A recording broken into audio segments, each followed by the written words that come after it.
Kalau kita merasa kecewa dengan makhluk, kecewa dengan manusia, kecewa sama teman, kecewa sama pasangan, kekecewaan yang masih wajar, maka yakinlah Allah gak akan pernah ngecewain kita. Kadang kita bahkan bisa kecewa kepada orang tua kita sendiri. Kadang seorang ayah, ibu kecewa kepada anaknya. Kadang saudara kecewa kepada saudara, adik kakaknya. Itu hal yang wajar, itu manusiawi. Tapi Allah gak pernah ngecewain hambanya. Ma wadda'aka rabbuka wa ma qala. Pernah dibenci sama orang tanpa alasan? Pasti pernah. Pernah membenci orang lain tanpa alasan? Mungkin pernah. Tapi Allah gak. Allah gak pernah ninggalin kamu, wahai hambaku, kata Allah. Aku gak pernah ninggalin kamu. Apa buktinya? Kalau kita mau lihat-lihat nih masa lalu kita, teman-teman, ketika kita bikin dosa aja Allah gak ninggalin kita, coba. Apalagi ketika kita taat. Ketika kita bikin dosa, kita gak sholat, kita banyak maksiat, kita sombong, kita ingkar, kita gak ngerti agama, kita menjauh dari kebaikan, Allah gak ninggalin kita, masih ditolong. Apa buktinya? Buktinya sekarang kita bisa hijrah. Siapa yang bikin kita hijrah kalau bukan Allah? Buktinya kita akhirnya sadar untuk taubat. Siapa yang menyadarkan kita kalau bukan Allah? Kok telat banget sih Ustaz disadarin? Enggak, dari sejak kita bikin dosa tuh Allah udah menyadarkan kita. Kita aja yang keras kepala, menolak peringatan dari Allah, menolak nasihat dari Allah, sering datang kepada kita. Tapi Allah gak pernah meninggalkan kita. Padahal kita dosanya tuh cukup banyak, gak ditinggalin sama Allah. Udah banyak dosa masih dipanggil sama Allah. Dipanggil loh. Qul ya ibadiyalladzina asrafu ala anfusihim. Ya ibadi, wahai hamba-hambaku. Manggilnya lembut lah gitu. Kalau ayah manggil anaknya dengan bahasa lembut, ya bunayya. Kalau anak memanggil ayahnya dengan lembut, ya abati. Kalau anak memanggil ibunya dengan lembut, ya ummati. Sekarang Allah memanggil hambanya. Kalau hamba memanggil Allah dengan lembut, ya Rabbi. Sekarang Allah memanggil kita, ya Abdi. Kalau jamak, ya Ibadi. Padahal kita banyak dosa, tapi Allah masih bilang, ya Ibadi. Bukan bilang, ya Ayuhan Nas. Enggak. Padahal banyak dosa kan? Allah langsung bilang, manusia, makhluk, kamu. Bisa aja gitu kan ya? Allah enggak bilang, ya Ibadi. Alladzina asrafu ala anfusihim. Yang melampaui batas dan merugikan dirinya sendiri. Maksudnya apa? Yang banyak dosa. Kenapa Allah gak terus terang aja bilang, wahai hambaku yang banyak dosa? Allah menjaga perasaan kita. Udah banyak dosa, masih dijaga perasaannya, coba. Dalam teks Allah kepada kita. Ketika ibaratnya kalau ini adalah sebuah japrian, jadi ada orang yang kita pernah salah sama orang. Sehari, 2 hari, sebulan, setahun, bertahun-tahun, kita banyak salah sama dia. Tapi dia masih ngejapri kita dengan panggilan-panggilan yang akrab antara dia dengan kita. Dan dia nggak nyebut dosa-dosa kita sama sekali. Dia nggak bilang, kamu kan emang banyak dosa kan sama aku selama ini. Kamu kan pernah gini, ini. Enggak, dia nggak ngomong kayak gitu. Friend, bro, bahasa-bahasa yang akrab antara kita dengan dia. Enggak sama sekali ngomongin dosa.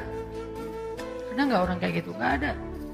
Allah, udahlah kita banyak dosa, udahlah kita sombong banget, udahlah kita sering mengabaikan Allah, Allah sering gak kita waro, tapi begitu sesekali Allah manggil kita, panggilannya lembut, jaga perasaan lagi.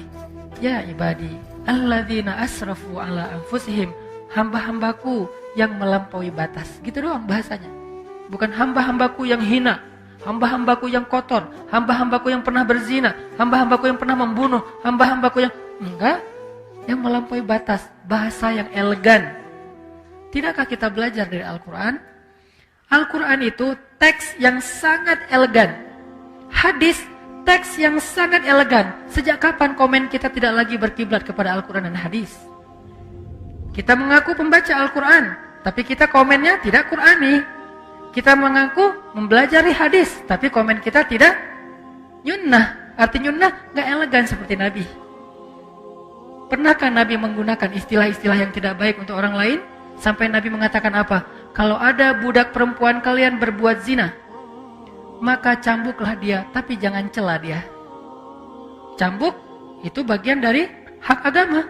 Gak boleh diabaikan, itu hak agama. Bagian dari keadilan hukum. Cambuklah dia, tapi jangan cela dia.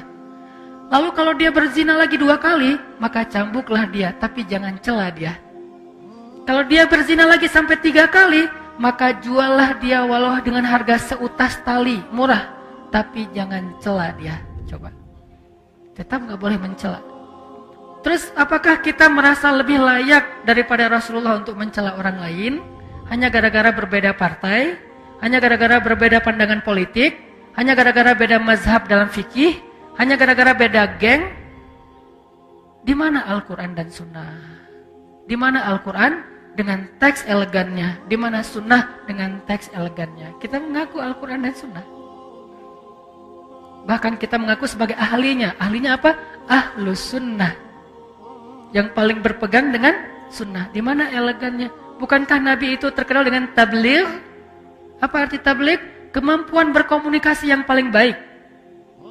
Sehingga ketika Nabi bicara, semua orang ngerasa nyaman dengan ucapan Nabi. Soal diterima atau ditolak itu masalah egonya. Tapi nyaman pasti. Nyaman dengan mendengar ucapan Nabi. Sehingga Allah mengajarkan kita. Bahkan kepada orang yang udah ngecewain Allah, Allah masih bilang, ya ibadi. Sampai ketika Nabi Musa mau ketemu Jibril, Allah tahu banget Musa. Karena Musa orangnya, karena beliau adalah orang yang gagah, karena beliau adalah orang yang terbiasa bicara belak-belakan, beda dengan Harun. Musa dan Harun ini dua karakter yang berbeda. Harun diplomatis. Kalau Musa, dia apa adanya, karakternya. Karena Allah tahu kayak gitu, akhirnya Allah bilang, waqula lahu qawlan layyinan. Nanti kalau ketemu Firaun, jangan lupa ya, ngomongnya pelan-pelan aja. Ya Allah. Layyin, yang lembut, yang santun, jangan marah-marah. Ketemu siapa? Firaun. Apakah kita lebih rendah daripada Firaun? Sehingga kita layak untuk dimarahi atau kita memarahi orang lain? Apakah teman kita hanya beda masalah sepele, dia lebih jelek dari Firaun? Enggak. Kalau ke Firaun aja dibilang qula lahu qawlan layyinan, lalu siapa yang kita ajak bicara? Sejak kapan istri kita boleh kita sebut dengan ucapan yang buruk? Sejak kapan suami kita boleh kita sebut dengan ucapan yang buruk? Sejak kapan ulama kita boleh kita panggil dengan ucapan yang buruk? Bahkan menyebut kata si saja tidak pantas untuk ulama atau orang yang berdakwah. Apakah dia lebih rendah daripada Firaun hanya gara-gara beda mazhab dan persepsi tentang masalah agama? Tidak. Jadi Allah kepada orang yang marah, kepada orang yang mengecewakan Allah aja Allah bilang ibadi alladzina asrafu ala anfusihim. Terus gimana itu dengan Abu Lahab? Hanya Allah yang tahu siapa yang layak digituin. Nabi aja nggak tahu. Nabi ketika turun ayat baru dibacain. Enggak Nabi duluan kan yang memanggil, dia Abu Jahal. Enggak, Allah yang nyuruh. Dia Abu Lahab, Allah yang nyuruh, tabban. Tapi kalau yang lain, Nabi enggak. Bahkan orang munafik aja dirahasiain namanya sama Nabi, coba. Yang tahu nama-nama orang munafik siapa? Huzaifah ibn Yaman. Sahibus sirri Rasulillah. Dialah yang menjaga rahasia Nabi, Huzaifah ibn Yaman. Nabi nggak ngasih tahu nama-nama orang munafik terus diposting, dirilis di media sosial biar semua orang tahu nih munafik ya, ini munafik, ini munafik. Enggak, kenapa? Karena Nabi tidak mau mencela orang lain. Cukup Huzaifah aja yang tahu. Kenapa? Biar nanti kalau ada apa-apa Huzaifah bisa mengambil sikap. Sampai Umar aja nanya ke Huzaifah, ya Huzaifah, kan Nabi ngasih tahu kepada kamu siapa daftar orang munafik. Kira-kira boleh nggak saya tanya satu hal? Apa Umar? Saya termasuk nggak di antara mereka? Umar aja khawatir. Saya termasuk nggak saya di antara orang munafik? Huzaifah tersenyum. Karena Huzaifah respect banget sama Umar dan pastinya Umar bukan orang munafik. Huzaifah nanya, karena itu bukan rahasia kan? Enggak, wahai Umar, kamu nggak termasuk munafik lah. Alhamdulillah ya Allah. Gitu, dan itu bukan basa-basi teman-teman, bukan pencitraan. Kalau kita berada di posisi Umar nggak akan nanya kan? Kepedean banget kan kita, kegeeran. Masa sih gua munafik? Nggak, kayaknya nggak banget deh. Gitu kan ya? Umar, sekelas Umar bin Khattab, orang nomor 2 di sisi Rasulullah setelah Abu Bakar, itu masih ragu, saya munafik enggak ya? Huzaifah, saya termasuk enggak? Kata Huzaifah, enggak, wahai Umar, kamu enggak termasuk lah.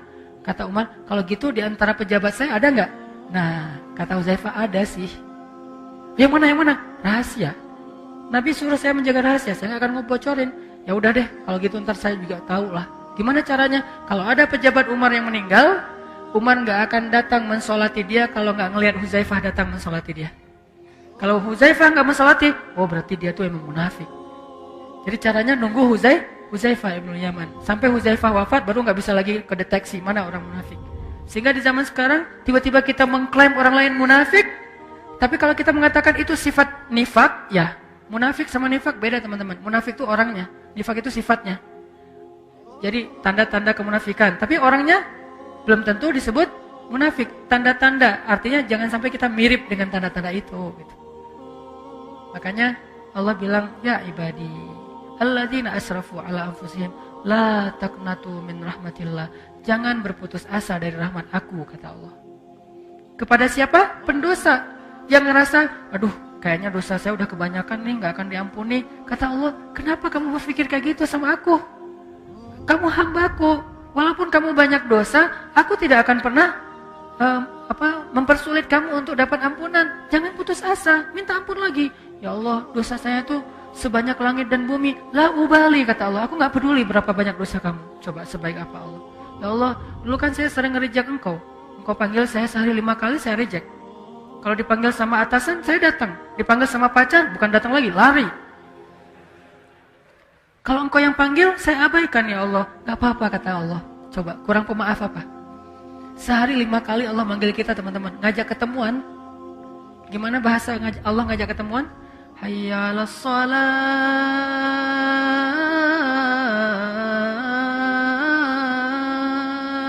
Hambaku, ketemuan yuk. Kalau bahasa kita kan? Bahasa resminya apa? Mari kita sholat. Sholat itu artinya apa? Ketemu Allah kan? Kalau kalian seolah-olah kalian melihat Allah, kalau tidak melihat kalian yakinlah Allah melihat, ketemuan gitu. Allah ngajak ketemuan, bahasanya kalau diterjemahin selama ini resmi. Saya lebih senang menerjemahkan bahasa daily kita lah. Arti hayya 'alas shalah dalam keseharian kita, yuk ketemuan yuk. Allah ngajak kita ketemuan. Padahal kita yang butuh Allah, Allah gak butuh kita, tapi Allah yang ngajak kita ketemuan. Hayya 'alas shalah.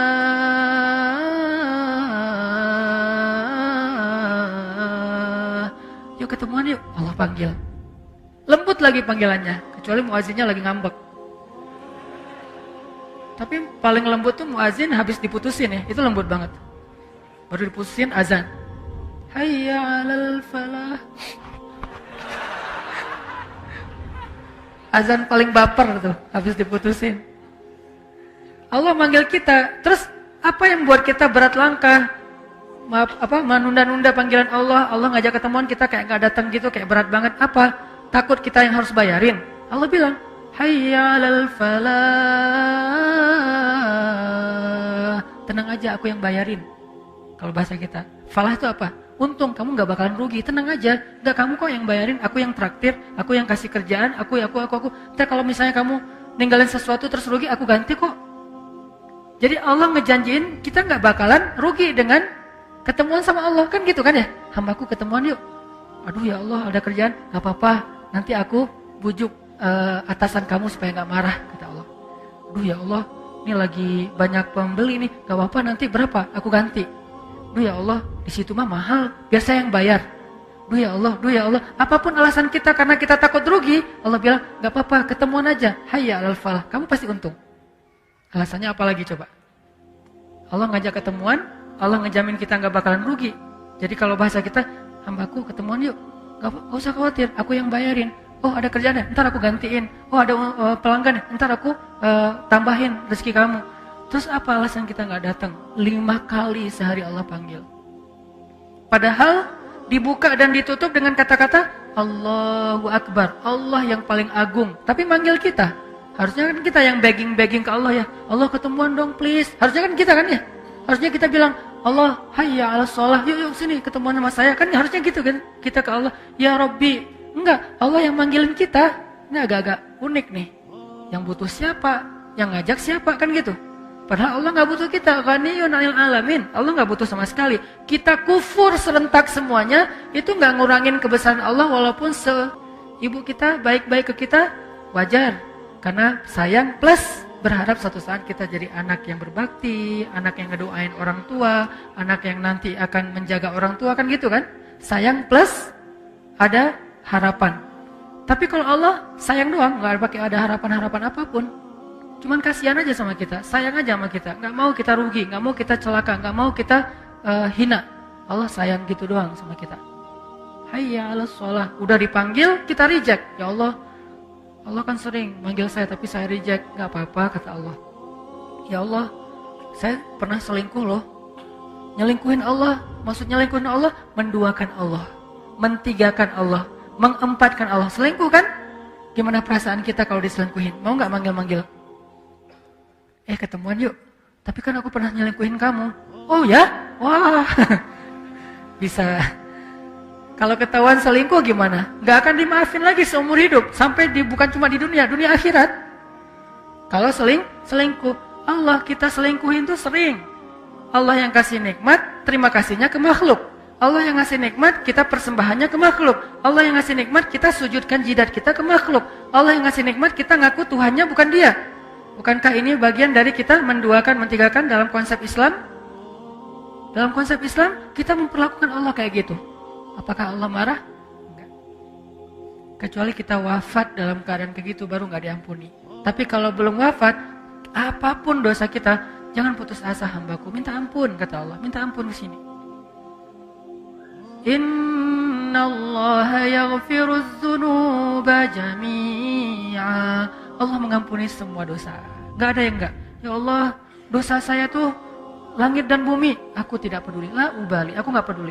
Ya Allah, saya pernah gini. La ubali. Ya Allah, saya pernah gitu. La ubali. Saya gak peduli. Saya gak peduli. Gak peduli. Gak peduli. Yang penting kamu minta ampun. Ya, berapa kali bilang astagfirullah? Cuma sekali. Cukup. Sekali doang mengampuni semua dosa-dosa kita di masa lalu yang bertahun-tahun lamanya. Kurang apa? Baiknya Allah Subhanahu wa taala. Itu maksud dalam berbuat dosa aja Allah enggak ninggalin kita. Apalagi ketika kita taat. Terus kalau berbuat dosa aja Allah masih sayang sama kita. Gimana kalau kita taat kira-kira? Maka apa yang membuat kita khawatir untuk taat sama Allah? Apa yang membuat kita khawatir untuk memilih pilihan Allah? Apa yang membuat kita khawatir untuk sujud kepada Allah? Apa yang membuat kita khawatir untuk melangkahkan kaki ke rumah Allah? Apa yang membuat kita khawatir untuk menyebut nama Allah? Apa yang membuat kita khawatir untuk berdoa kepada Allah? Apa yang membuat kita khawatir untuk tetap istiqomah di jalan Allah? Apa? Takut ditinggalin sama Allah? Dulu dosa aja gak ditinggalin, apalagi sekarang berpahala. Dulu maksiat aja Allah gak ninggalin, apalagi sekarang taat. Terus apa masalah kita? Bukti Allah gak ninggalin kita, sampai sekarang kita masih hidup. Sampai sekarang kita masih sehat. Sampai sekarang kita masih punya keluarga. Sampai sekarang kita dikasih hidayah lah gitu. Berarti ma wadda'aka rabbuka wa ma qala. Rabbmu gak pernah ninggalin kamu, hambaku.